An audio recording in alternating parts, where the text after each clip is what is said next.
What's up everyone? Welcome back to the channel. आज की class में क्योंकि प्रैक्टिकल सीजन चल रहा है तो प्रैक्टिकल्स में बच्चों की बहुत रिक्वेस्ट थी कि सर शेयर्स तो हम कर रहे हैं साथ साथ चलाए रखो बट प्लीज कैश फ्लो भी शुरू करा दो सो दैट हमें फटाफट से एक रिवीजन भी मिलता रहे। तो मैंने कहा ठीक है यार, तुम एक वीडियो शेयर की लो, एक वीडियो कैश फ्लो की लो। आज की इस वीडियो में हम लोग बात करने वाले हैं the basics of cash flow statement और ये वीडियो काफी मदद करेगी आपको कैश फ्लो सीखने में और कैश फ्लो बनाने में। मैं आप लोगों के लिए कैश फ्लो स्टेटमेंट चैप्टर सबसे इजीएस्ट बना के दूंगा, आप लोग की स्ट्रेंथ बना के दूंगा, ये मेरा प्रॉमिस है आपसे। तो देखते जाओ, जितनी भी वीडियोस आएंगी 7, 8, 9, 10 जितनी भी आएंगी आपको हर वीडियो देखनी है और मेरे साथ साथ नोट्स बनाने और क्वेश्चन सॉल्व करना है। चलिए let's start and make cash flow statement the best ever and the easiest. Let's begin.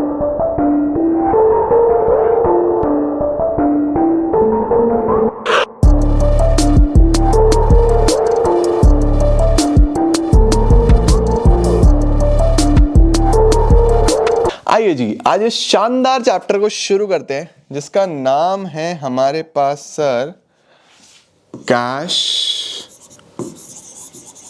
Flow statement.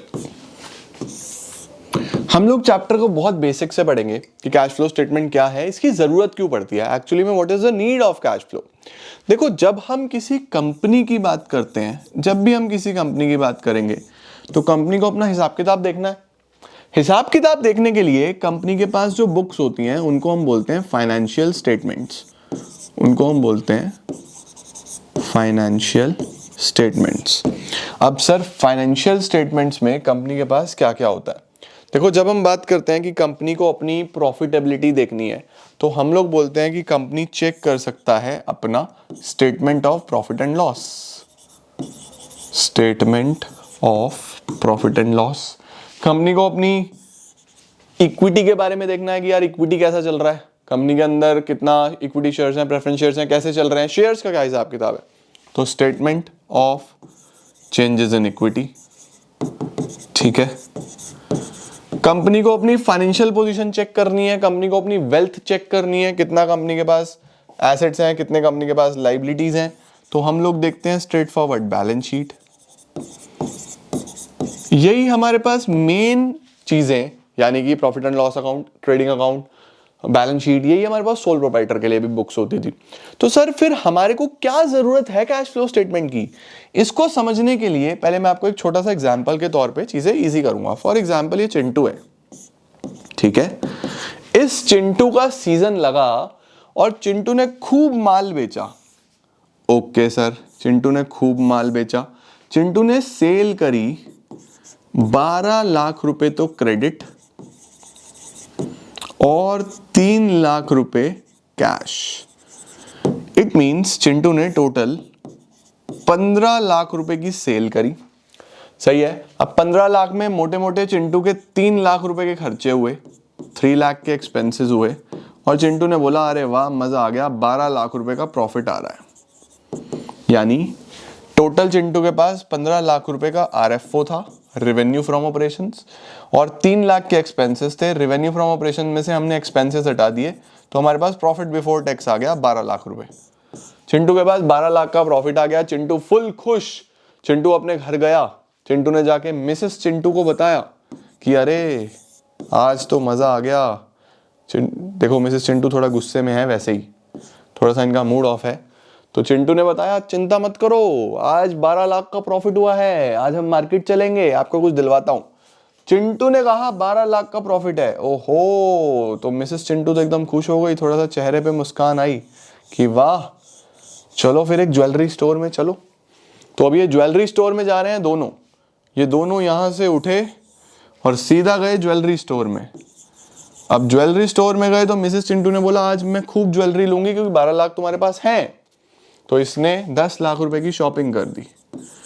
जब बारी आई बिल देने की, चिंटू ने अपनी जेब में हाथ डाला और जेब में से कुछ निकला ही नहीं। सर ये क्या हुआ? चिंटू के पास तो यहाँ पे 12 लाख का प्रॉफिट दिखाई दे रहा था, तो ये पैसा कहाँ गया? 12 लाख का प्रॉफिट तो था। फिर चिंटू ने मुझे फोन करा कि सर ऐसा हो गया मेरे साथ। मैंने कहा अरे चिंटू, आपने P&L पढ़ लिया, बैलेंस शीट पढ़ लिया, कैश का हिसाब तो रख लेता, तेरे साथ धोखा हो गया।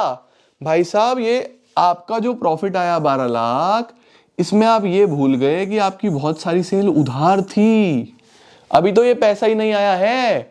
तो आपकी सेल तो हुई है, प्रॉफिट तो दिख रहा है, लेकिन आपके पास लिक्विडिटी नहीं है, आपके पास अवेलेबिलिटी ऑफ कैश नहीं है। तो अगली बार चिंटू चप्पल खाने से बच जाए, इस दिन तो चिंटू के चप्पल जूते ज्वेलरी शॉप से लगते लगते घर तक आए, अगली बार चिंटू चप्पल खाने से बच जाए। तो मैंने चिंटू को बोला भाई साहब ये फाइनेंशियल स्टेटमेंट्स में ना एक चीज और बना लेना, उसको हम लोग क्या बोलते हैं, कैश फ्लो स्टेटमेंट। तो हमारे पास बेटा जी एक स्टेटमेंट है जो हम आज सीखने वाले हैं, जिसको हम बोलते हैं कैश फ्लो स्टेटमेंट। तो सर कैश फ्लो स्टेटमेंट होता क्या है? कैश फ्लो स्टेटमेंट एक ऐसा स्टेटमेंट है जो आपको मदद करता है रिकॉर्ड रखने में। किस चीज का रिकॉर्ड? दो चीज का रिकॉर्ड, इनफ्लो या फिर आउटफ्लो। कितना पैसा आया है, कितना पैसा गया है, ठीक है। इनफ्लो और आउटफ्लो किस चीज का? Cash and cash equivalents. तो हमारे पास क्या होता है बेटा जी, जब भी चिंटू को अपनी कैश की पोजीशन चेक करनी है तो वो एक स्टेटमेंट चेक कर सकता है, जिसको वो क्या बोलता है, कैश फ्लो स्टेटमेंट।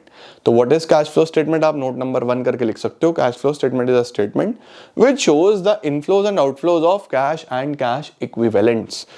अब हम लोग नोट्स बनाना शुरू करते हैं। हम लोग बनाएंगे नोट्स। सबसे पहला हम लोग मीनिंग लिख देंगे। मीनिंग मैंने आपको बता दिया, कैश फ्लो स्टेटमेंट एक ऐसा स्टेटमेंट है जो क्या दिखाता है, which records the inflows and outflows of cash and cash equivalents. ये आ गया फर्स्ट पॉइंट। दूसरा पॉइंट बनता है मेथड्स। कैश फ्लो बनाने के कितने मेथड्स होते हैं? तो बेटा जी कैश फ्लो दो मेथड्स के द्वारा बनाया जा सकता है, एक होता है डायरेक्ट मेथड और एक होता है इनडायरेक्ट मेथड। आपके सिलेबस में सिर्फ और सिर्फ इनडायरेक्ट मेथड है, डायरेक्ट मेथड आपको नहीं पढ़ना है। तो इन आवर सिलेबस हम लोग सिर्फ डिस्कस करेंगे इनडायरेक्ट मेथड को, ठीक है।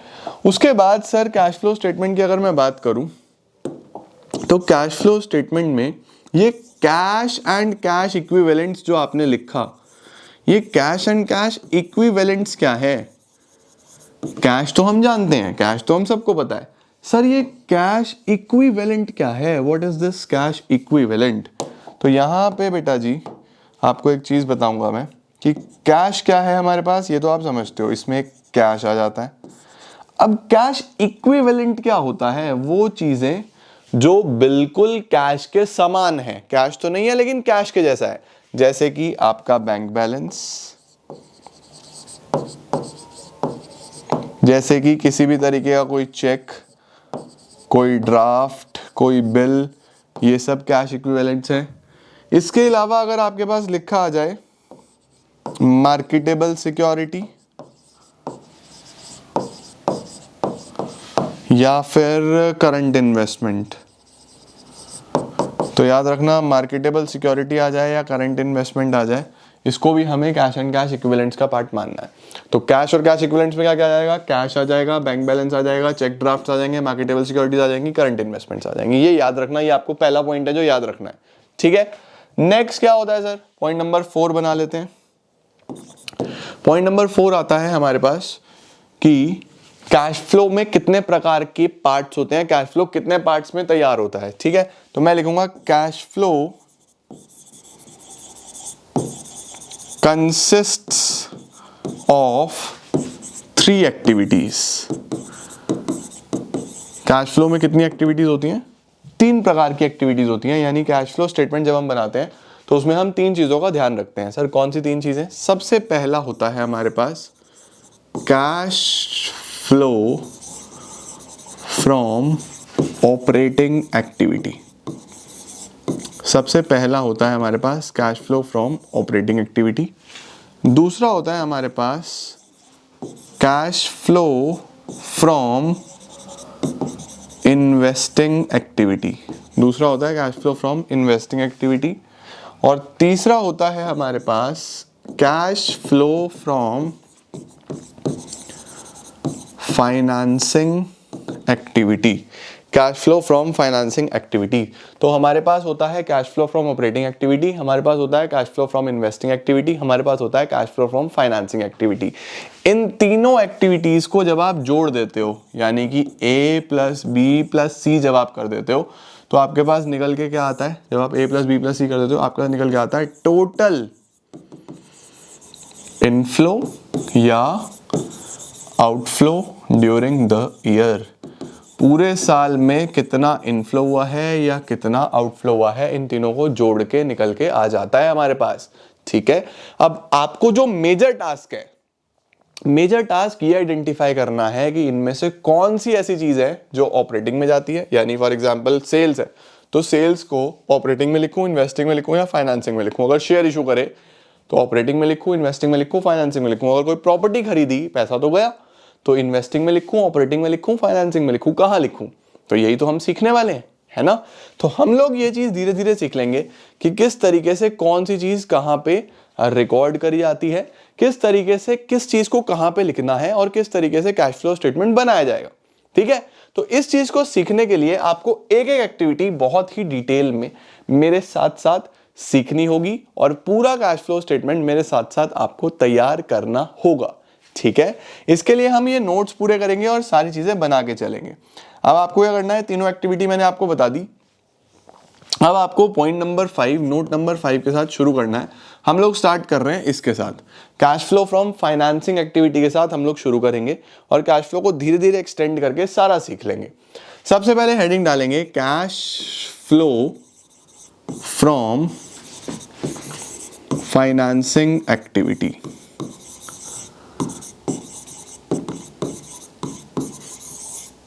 फाइनेंसिंग के साथ शुरू करते हैं। सर सबसे पहले शब्द का मतलब क्या है, फाइनेंसिंग का मतलब क्या है, क्या चीजें आएगी यहाँ पे? देखो, फाइनेंसिंग का मतलब होता है कि जो बिजनेस हो रहा है उसका पैसा कहां से आ रहा है। जो हम बिजनेस कर रहे हैं वो पैसा फाइनेंस कहां से हो रहा है, इसका नाम ही है फाइनेंस कहां से आ रहा है। देखो नाम में लिखा ना फाइनेंसिंग, तो इसका मतलब क्या है, फाइनेंस कहां से आ रहा है, पैसा कहां से आ रहा है, बिजनेस करने के लिए पैसा कहां से आया। तो फाइनेंसिंग में दो चीजें बहुत इंपॉर्टेंट है, इट रिकॉर्ड्स, लिख लेना, it records items related to. कौन सी आइटम्स रिकॉर्ड करी जाती हैं फाइनेंसिंग एक्टिविटी में? Related to number 1 share capital, सबसे पहले हमारे पास share capital, and number 2 all the long term loans. ठीक है, यानी हमारे पास सभी लोन्स, या लॉन्ग टर्म क्या, सिर्फ लोन्स लिख लो आप, आपको और इजी हो जाएगा। शेयर कैपिटल और लोन्स, ये दो चीजें फाइनेंसिंग एक्टिविटी में लिखी जाएंगी। भाई पैसा कहां से आएगा, या तो ऑनर्स फंड्स या बोरोड फंड्स। अगर आप ऑनर हो, आप पैसा लगा रहे हो तो शेयर कैपिटल, अगर आपने बोरो करा तो लोन। तो दो ही तो तरीके हैं, बिजनेस स्टडीज में ही पढ़ा है ना, कि या तो ऑनर्स फंड्स या बोरोड फंड्स। तो ऑनर्स फंड्स हैं तो शेयर कैपिटल, बोरोड फंड्स है तो लोन। अब देखो ये जो शेयर कैपिटल और लोन है, इसमें भी दो कैटेगरी बनती है। सर दो कैटेगरी कैसी? भाई एक कैटेगरी तो होगी इनफ्लो, यानी कि जहां पैसा आएगा, और एक कैटेगरी क्या होगी, आउटफ्लो, यानी कि जहां पैसा जाएगा। तो सबसे पहले शेयर कैपिटल में समझो कि दो तरीके की शेयर कैपिटल होती है, एक तो इक्विटी शेयर कैपिटल और दूसरी प्रेफरेंस शेयर कैपिटल। तो दोनों ही इसके अंदर ही आएगी, इक्विटी भी और प्रेफरेंस भी। ठीक है, अब सर पैसा कब आएगा? अगर आपने शेयर इशू करे तो पैसा आ जाएगा या नहीं आ जाएगा? अगर आपने जनता को शेयर इशू करे तो आपके पास पैसा आया ना। तो इशू ऑफ शेयर सबसे पहली ऐसी आइटम है जो फाइनेंसिंग एक्टिविटी में आती है। इशू ऑफ शेयर्स, कौन कौन से शेयर सर? दोनों शेयर्स, इक्विटी शेयर्स भी, प्रेफरेंस शेयर्स भी। ठीक है, और अगर आपने इनका पेमेंट कर दिया, बायबैक कर लिया इनको, तो पैसा चला जाएगा, तो वहां आउटफ्लो में लिखेंगे आप। इसको क्या लिखेंगे, बायबैक, या रिडेम्पशन भी लिख सकते हो आप, कोई प्रॉब्लम नहीं है। अरे मिर्जा भाई, आप इसको लिख सकते हो बायबैक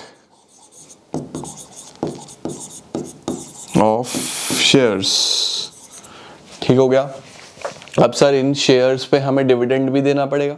अगर भाई शेयर इशू करें तो डिविडेंड भी दोगे ना इन पे, राइट। तो इशू ऑफ शेयर्स में इशू ऑफ इक्विटी शेयर्स, जो प्रेफरेंस शेयर्स, और जो आपने डिविडेंड दिया, डिविडेंड पेड भी यहीं पे आएगा, डिविडेंड पेड भी यहीं पे आने वाला है। ठीक हो गया सर। अगर ये शेयर्स प्रीमियम पे इशू करेगा तो प्रीमियम भी तो यहीं पे आएगा। यस, अगर ये शेयर्स प्रीमियम पे इशू करेगा तो आपका सिक्योरिटी प्रीमियम रिसीव्ड भी यहीं पे आएगा। अगर आपने प्रीमियम पे इशू करे हैं तो सिक्योरिटी प्रीमियम भी यहीं पे आएगा। ठीक है जी। उसके बाद सर अगर लोन लेके पैसा आया तो लोन वाला पार्ट भी यहीं आता है। लोन में भी दो चीजें बनती हैं, इनफ्लो और आउटफ्लो। इनफ्लो मतलब पॉजिटिव, आउटफ्लो मतलब नेगेटिव। इनफ्लो में हम लोग लिख सकते हैं issue of debentures, issue of debentures. और पेमेंट कब होगा, पैसा कब जाएगा, अगर हम लिखें redemption of debentures, redemption of debentures. Redemption का मतलब पेमेंट बेटा जी। ठीक है सर। अगर आपने ये डिबेंचर इशू करे हैं, लोन लिया है, तो इस पे इंटरेस्ट भी तो देना पड़ेगा। यस, बिल्कुल देना पड़ेगा। तो जो इंटरेस्ट दोगे वो भी आप यहीं पे लिखोगे कि इंटरेस्ट पेड भी यहीं पे आता है। इंटरेस्ट पेड भी हमारे पास यहीं पे आने वाला है। परफेक्ट है सर। सर क्या बैंक ओवरड्राफ्ट को भी हम यहीं पे लिखेंगे, क्योंकि बैंक ओवरड्राफ्ट भी तो लोन की तरह ही होता है बैंक से, तो क्या हम बैंक ओवरड्राफ्ट को भी यहीं लिखेंगे? यस, ये एक्सेप्शन है, याद रखना। यहाँ पे चाहे नोट करके भी लिख लो, bank overdraft, bank OD, trade credit.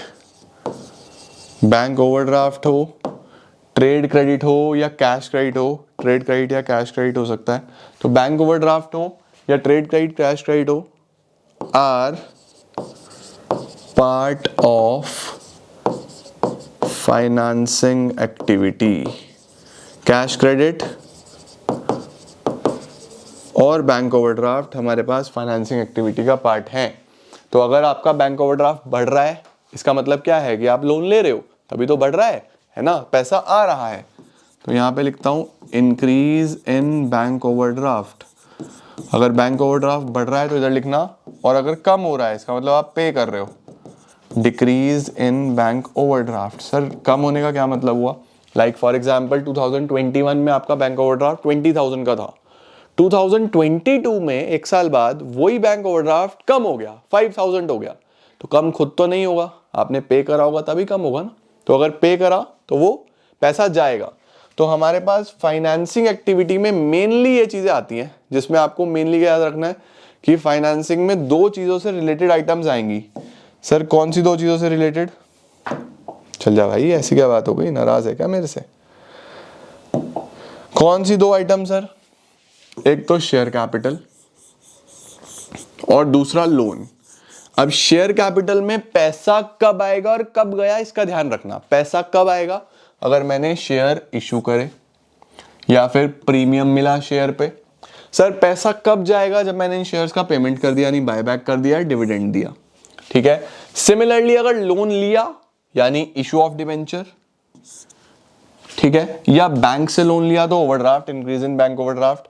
पैसा कब जाएगा? पेमेंट करा, इंटरेस्ट दिया, डिक्रीज इन बैंक ओवरड्राफ्ट। तो कितनी आइटम्स हो गई? 1 2 3 4 5 6 7 8 9, ये 9 आइटम्स आपके पास फाइनेंसिंग एक्टिविटी का पार्ट बनेगी। एक आदि कोई और हुई तो क्वेश्चन के साथ देख लेंगे, बट रटने की जरूरत बिल्कुल नहीं है। बस दो चीजें माइंड में सेट रखना कि फाइनेंसिंग का मतलब क्या है, कि पैसा आएगा कहां से, फाइनेंस कहां से होगा, ऑनर्स फंड्स या बोरोड फंड्स। अब ऑनर्स या बोरोड फंड्स है तो किस तरीके से हम लोग उस चीज का हिसाब किताब लगाएं?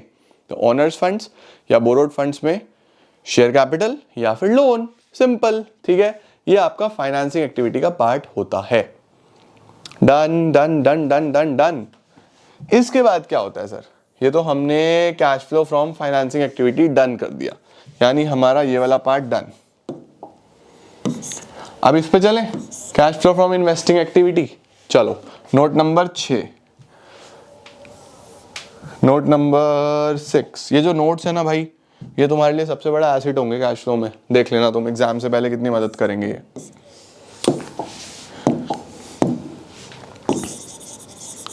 Cash flow from investing activity.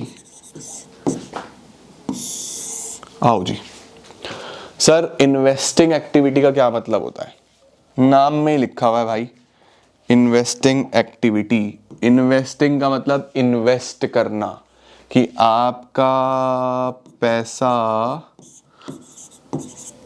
कहाँ लगा है, आपने पैसा कहाँ इन्वेस्ट करा है। तो हमारे पास इन्वेस्टिंग में भी दो चीजें बनती हैं, जैसे फाइनेंसिंग में मैंने आपको दो चीजें बताई ना, इन्वेस्टिंग में भी दो चीजें हैं। सर कौन कौन सी दो चीजें? सबसे पहला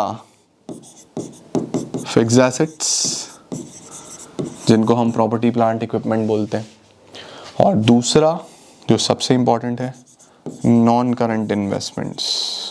सर करंट इन्वेस्टमेंट नहीं आता क्या?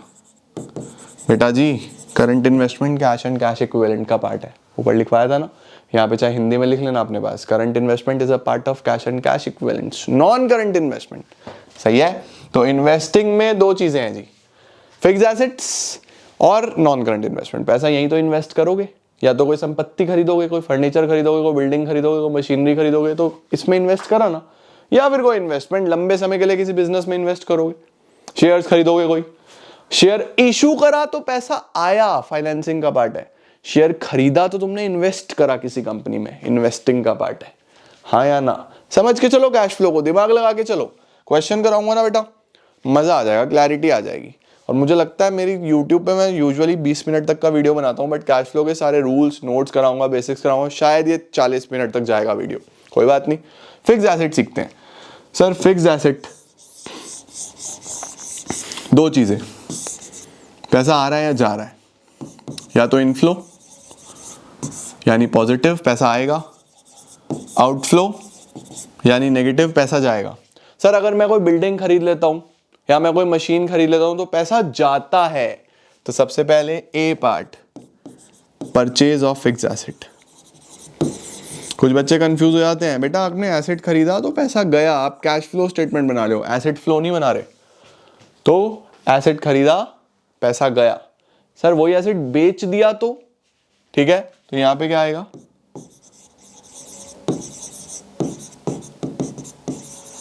Cell of fixed asset. Sale of fixed asset, आपने एसेट बेचा तो पैसा आया। सही है या नहीं है? सिमिलरली इन्वेस्टमेंट में भी ऐसा ही है, इन्वेस्टमेंट में भी ऐसा ही है, इन्वेस्टमेंट में भी इनफ्लो और आउटफ्लो।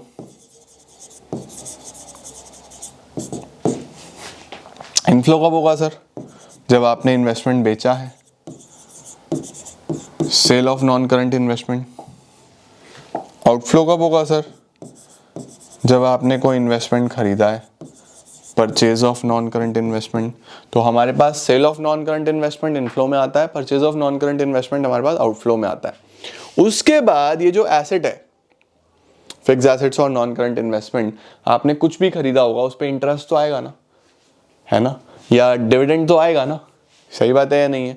तो हमने अगर कहीं इन्वेस्ट करा है, उस पे मुझे डिविडेंड मिल रहा है, डिविडेंड रिसीव्ड, वो आप यहां भी लिख सकते हो, ठीक है, और या फिर आपको इंटरेस्ट मिल रहा है, इंटरेस्ट रिसीव्ड, वो भी हमारे पास इन्वेस्टिंग का ही पार्ट होता है। सर इन्वेस्टिंग का पार्ट क्यों होता है? क्योंकि आप पैसा इन्वेस्ट कर रहे हो तो पैसा आ रहा है। पीछे क्या हुआ था, यहां पे इसमें आपने अगर शेयर इशू करे हैं तो आपको डिविडेंड पे करना पड़ेगा, तो डिविडेंड पेड और इंटरेस्ट पेड ये फाइनेंसिंग का पार्ट है, याद रखना। डिविडेंड पेड और इंटरेस्ट पेड फाइनेंसिंग का पार्ट है, आपसे एग्जामिनर भी पूछ सकता है वाइवा में। लेकिन अगर डिविडेंड रिसीव्ड है और इंटरेस्ट रिसीव्ड है बेटा, तो वो इन्वेस्टिंग का पार्ट है। ये बहुत बहुत इंपॉर्टेंट टॉपिक है जो तुम्हें आज मैं पढ़ा रहा हूं। डिविडेंड रिसीव्ड, इंटरेस्ट रिसीव्ड, ये इन्वेस्टिंग एक्टिविटी का पार्ट है। आपने कहीं इन्वेस्ट करा होगा तभी मिल रहा होगा ना बेटा। अगर आपने इशू करे हैं तो पे करना पड़ेगा, तो वो फाइनेंसिंग का पार्ट है, समझे। इसके अंदर जो सबसे इंपॉर्टेंट चीज होती है या जो सबसे इंपॉर्टेंट टॉपिक होता है वो होता है ये ढूंढना कि सर ये सेल की अमाउंट कितनी है और ये परचेज की अमाउंट कितनी है। ये सेल या परचेज कैसे ढूंढा जाता है? How to find sale and purchase? How to find sale and purchase कैसे ढूंढा जाता है?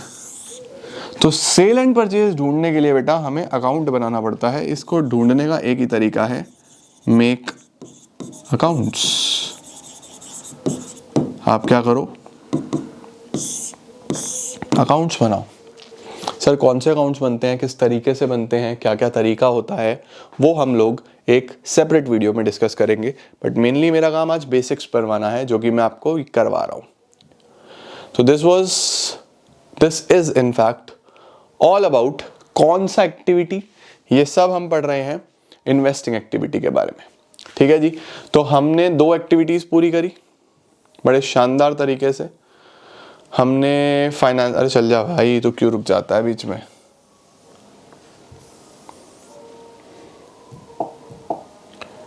हमने फाइनेंसिंग एक्टिविटी के बारे में पढ़ा कि इसके अंदर मेनली 2 चीजें आएंगी। कौन कौन सी 2 चीजें आएंगी सर? एक तो क्या क्या क्या क्या क्या फाइनेंसिंग में शेयर कैपिटल और लोन्स। हमने इन्वेस्टिंग एक्टिविटी के बारे में पढ़ा, सर इसमें क्या क्या आएगा? फिक्स्ड एसेट्स और नॉन करंट इन्वेस्टमेंट्स। हमने ऑपरेटिंग एक्टिविटी के बारे में और पढ़ना है और हमारा कैश फ्लो के बेसिक्स तैयार हो जाएंगे। ठीक है, आओ। इन्वेस्टिंग के बारे में चीज़ें बनाई आप लोगों ने, फाइनेंसिंग के बारे में चीज़ें बनाई आप लोगों ने। अब आप चीज़ें किसके बारे में बनाने वाले हो? नोट नंबर कौन सा आएगा मेरे भाई? नोट 6 हो चुके हैं। लो जी, ठीक है भाई, रुक गया भाई, रुक गया। मैं जल्दी बिल्कुल नहीं करूंगा, आराम आराम से करो। Note number 7,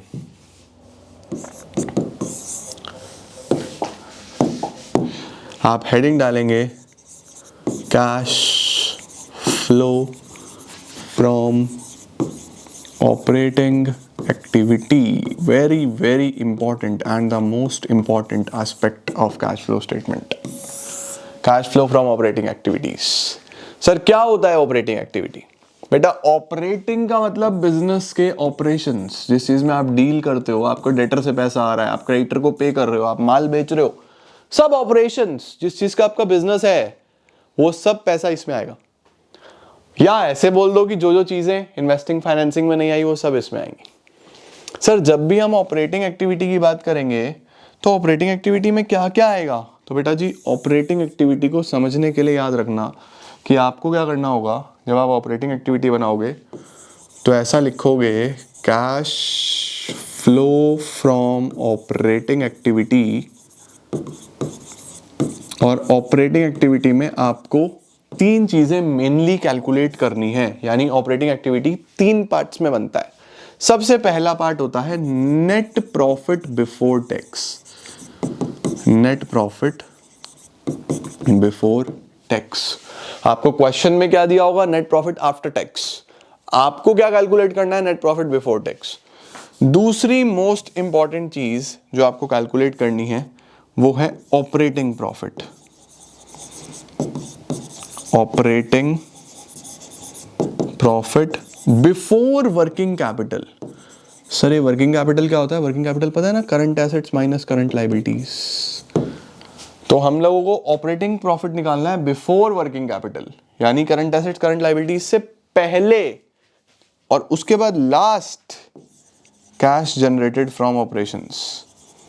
sir cash generated from operations का क्या मतलब है?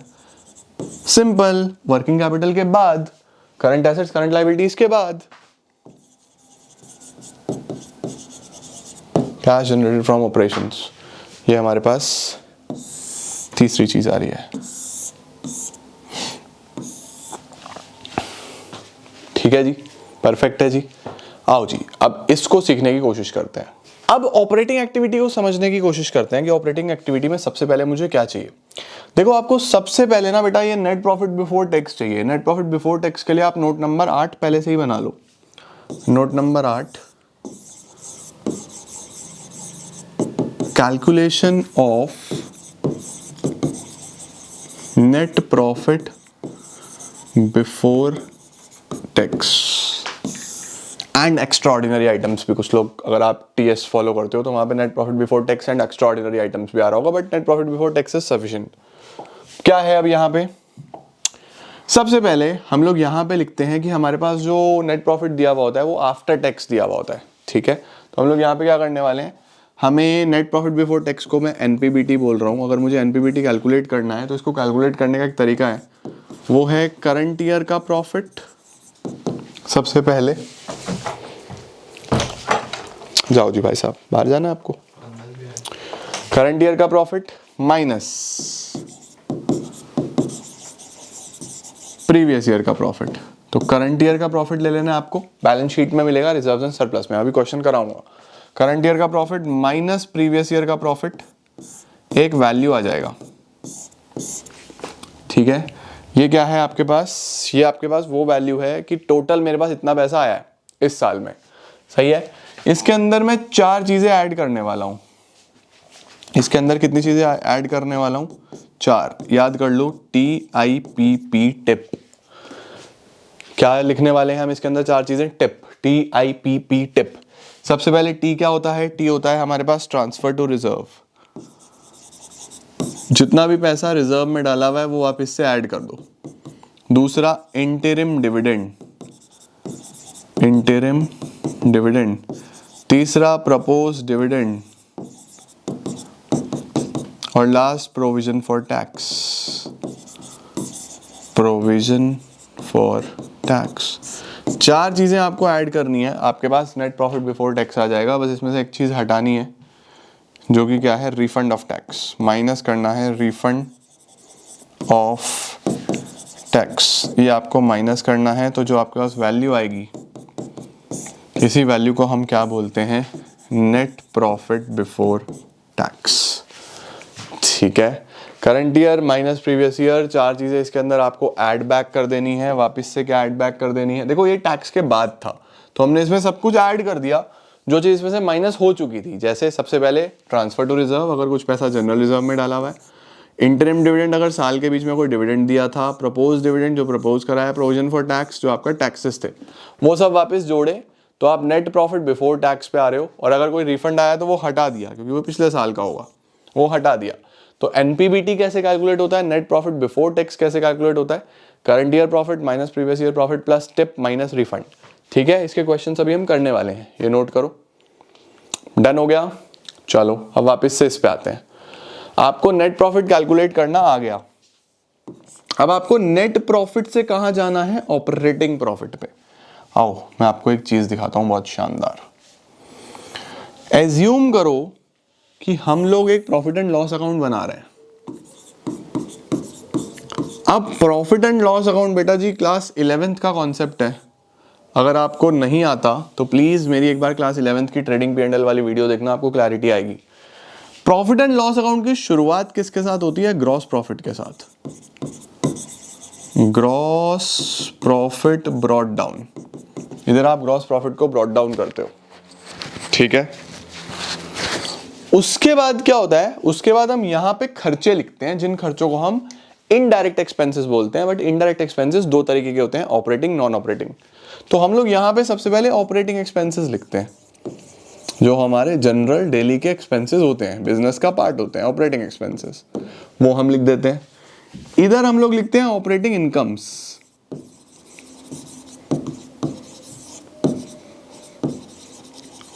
यहां पे। तो आपके पास जो वैल्यू आती है उसको आप ऑपरेटिंग प्रॉफिट बोलते हो, आप उसको बोलते हो ऑपरेटिंग प्रॉफिट। वो वैल्यू यहां पे आती है, उसको आप ऑपरेटिंग प्रॉफिट बोलते हो। ये हमारा पहला काम खत्म हो जाता है। फिर हम क्या करते हैं, इस ऑपरेटिंग प्रॉफिट को ब्रॉट डाउन करते हैं, इसको नीचे लेके आते हैं, जिसको हम बोलते हैं bye operating profit brought down. ये आ गया, ठीक है। और फिर हम नॉन ऑपरेटिंग लिखते हैं, यहां पे हम लिखते हैं non operating expenses, non operating expenses, और इधर लिखते हैं non operating incomes, non operating incomes. अब जो वैल्यू आएगा उसको आप बोलते हो नेट प्रॉफिट, उसको आप बोलते हो नेट प्रॉफिट। तो जो हम कैश फ्लो स्टेटमेंट बना रहे हैं ना बेटा, जो अभी तुम लोग कैश फ्लो स्टेटमेंट बना रहे हो, वो कैश फ्लो स्टेटमेंट में आप यहां पे खड़े हुए हो नेट प्रॉफिट पे, और आप क्या ढूंढ रहे हो? ऑपरेटिंग प्रॉफिट ढूंढ रहे हो। ऐसा है या नहीं है? फॉर्मेट में चेक करो। आप नेट प्रॉफिट बिफोर टैक्स पे खड़े हुए हो, आप ऑपरेटिंग प्रॉफिट ढूंढ रहे हो, आप ऑपरेटिंग प्रॉफिट पे जाना चाहते हो। अब इसमें एक हम हाइपोथेटिकल फिगर्स वैल्यूज फिल करते हैं। सपोज नेट प्रॉफिट 1 लाख का है, नॉन ऑपरेटिंग एक्सपेंसेस 50,000 के हैं, नॉन ऑपरेटिंग इनकम 30,000 की है, और आपको ये वैल्यू बैलेंस पे निकालनी है। तो आप कैसे निकालोगे? ये बैलेंस कैसे आएगा?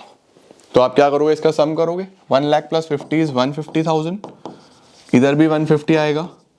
150 में से 30 हटाओगे तो यहां का जो वैल्यू आ जाएगा वो आ जाएगा 120,000। तो यार मैंने ये ऑपरेटिंग प्रॉफिट कैसे निकाला, कैसे कैलकुलेट करा मैंने ये operating profit? How I calculated operating profit? तो इस ऑपरेटिंग प्रॉफिट को निकालने के लिए मेरी थोड़ी सी मेहनत लगी। वो क्या मेहनत थी? मैंने करा नेट प्रॉफिट ये plus non operating expenses, non operating expenses को प्लस कर दिया, माइनस नॉन ऑपरेटिंग इनकम्स, तो मेरे पास ऑपरेटिंग प्रॉफिट आ गया। इसका मतलब सर जो भी नॉन ऑपरेटिंग खर्चे हैं, एक्सपेंसेस हैं, भले ही खर्चों से पैसा बाहर जाता है, लेकिन क्योंकि हम उल्टा चल रहे हैं, हम नेट प्रॉफिट से ऑपरेटिंग प्रॉफिट पे आ रहे हैं, तो इनको जोड़ना पड़ेगा। नॉन ऑपरेटिंग एक्सपेंसेस लॉसेस को ऐड करना पड़ेगा और नॉन ऑपरेटिंग इनकम गेन्स को माइनस करना पड़ेगा। बेटा रटवा सब देते हैं, मीनिंग कोई नहीं बताता कि ऐसा हो क्यों रहा है। मैंने तुम्हें क्या बोला था इंट्रोडक्शन में? तुम्हारा कॉन्सेप्ट क्लियर कर दूंगा और तुम्हारे लिए आसान बना दूंगा। Non operating expenses losses plus होने वाले हैं और नॉन ऑपरेटिंग इनकम माइनस होने वाली है। सही है? स्क्रीनशॉट ले लिया?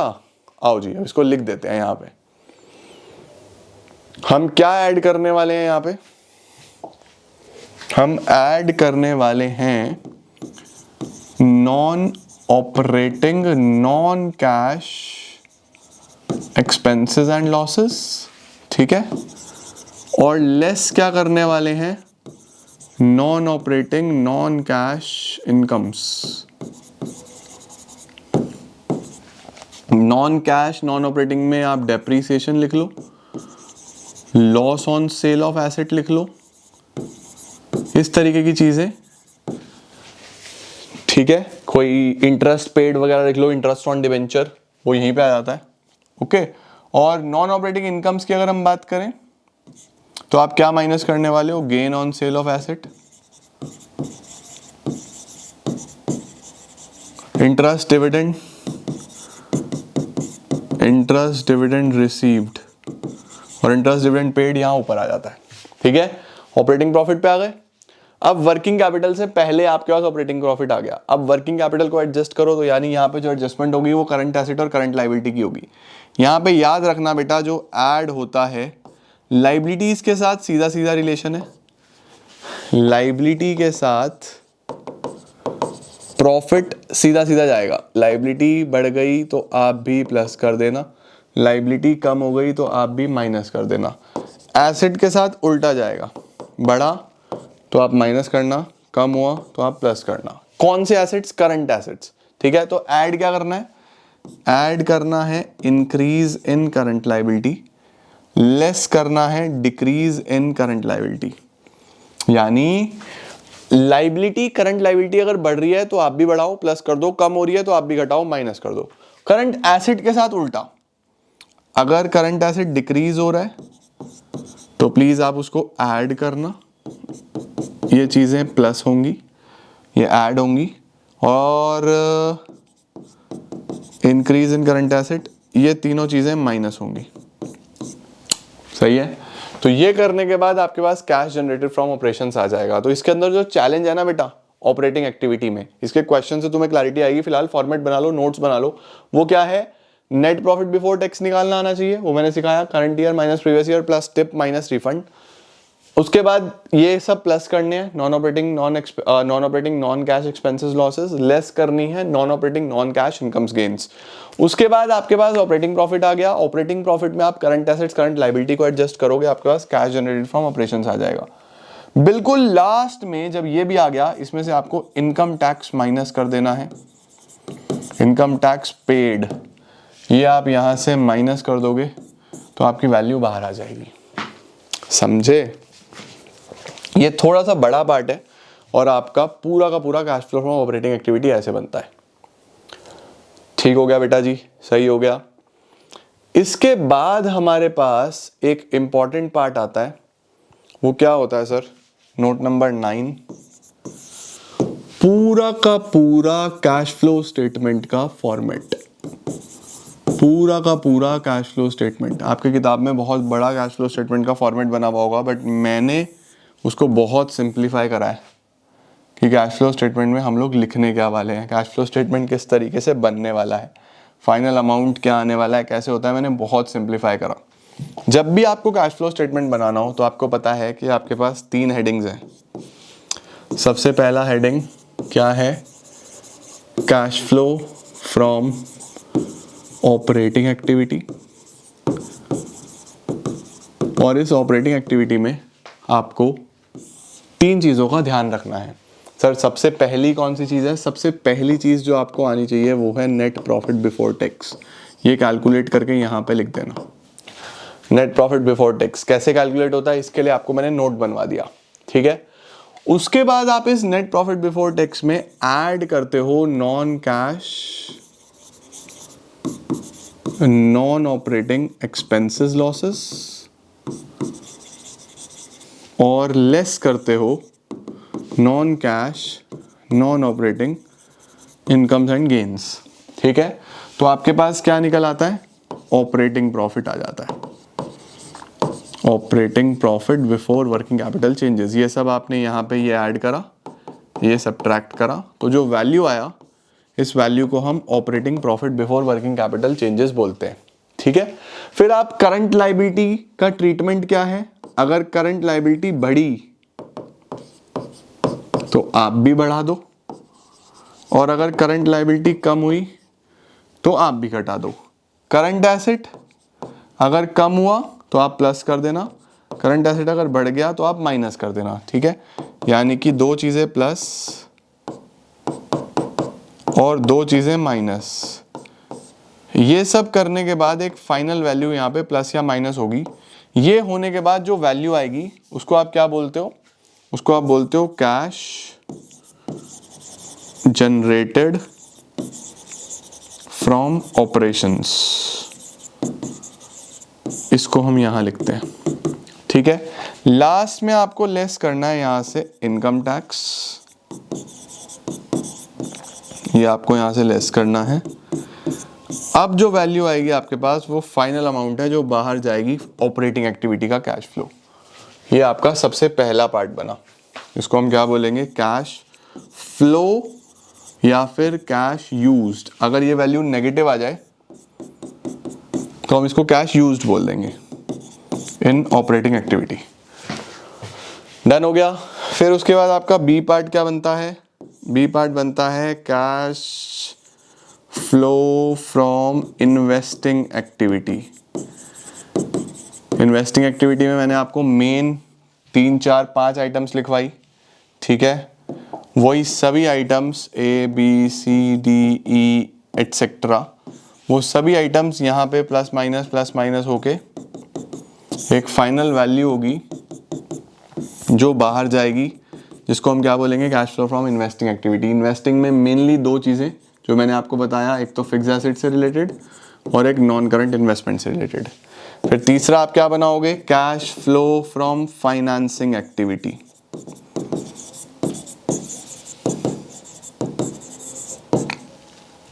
ठीक है, फाइनेंसिंग एक्टिविटी में मेनली 2 चीजें, एक तो शेयर कैपिटल और एक लोन्स।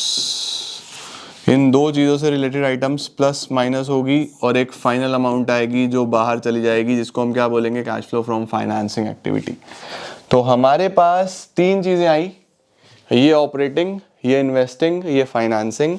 इसके बाद आप तीनों का सम करोगे, जिसको आप बोलोगे नेट इंक्रीज और decrease in cash and cash equivalents. इन तीनों का सम, ये A, ये B और ये C, इन तीनों का सम करोगे और यहाँ पे आप एक फाइनल अमाउंट लिखोगे जिसको बोलते हैं नेट इंक्रीज और decrease in cash and cash equivalents.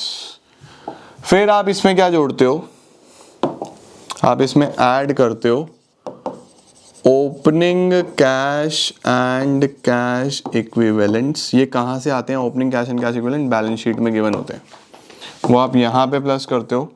तो जो आपके पास फाइनल अमाउंट आता है ना, ये इसको हम बोलते हैं closing cash and cash equivalent. ये आपके पास होता है closing cash and cash equivalent. तो ये आपका बेटा जी पूरा कैश फ्लो का फॉर्मेट होता है जो ऑपरेटिंग, इन्वेस्टिंग, फाइनेंसिंग को फाइनल करके आपकी बुक्स में दिया हुआ है। बोर्ड भी हमारा बेचारा आज ठंड लग गई है, इसको बहुत स्लो चल रहा है, चल जाए यार। तो ये हमारे पास गाइज एक पूरा फॉर्मेट है कैश फ्लो स्टेटमेंट का, और हमने बहुत सारे नोट्स आज बनाए हैं कैश फ्लो के। मुझे उम्मीद है कि आपको 9 नोट्स आपने अच्छे से बनाए होंगे, और आप जैसे जैसे अब क्वेश्चन करते जाओगे ना, आपको क्लैरिटी होती चली जाएगी कि किस तरीके से क्वेश्चन होता है। ठीक है, तो अपने नोट्स पूरे करो, मुझे कमेंट्स में जरूर बताना कि आपको कैश फ्लो के नोट्स बना के क्लैरिटी आई या नहीं आई, मजा आया या नहीं आया। चैप्टर प्रैक्टिस मांगेगा, 3 वीडियोस के बाद तुम लोग बहुत एक्सपर्ट फील करोगे अपने आप को, तुम्हें बहुत आसान लगेगा। बस 3 वीडियो का वेट करना, जल्दी मत करना। आज का पार्ट हो गया, कल का पार्ट, परसों का पार्ट, तुम्हें मजा आ जाएगा। बट ये जो पार्ट मैंने तुम्हें आज कराया, इससे तुम्हारा पूरा कैश फ्लो एक तरीके से प्रिपेयर हो गया। पूरा कैश फ्लो मैंने करा दिया, अब सिर्फ हमें प्रैक्टिस करनी है और कुछ एडजस्टमेंट सीखनी है। तो कल की वीडियो में मिलते हैं, कल अकाउंट्स बनाना सीखेंगे, इन्वेस्टिंग के बारे में थोड़ा और जानेंगे, और शानदार अपना कैश फ्लो के बेसिक्स मजबूत करेंगे। Thank you so much for watching everyone, I am gonna see you all super soon. Till then take care, bye bye.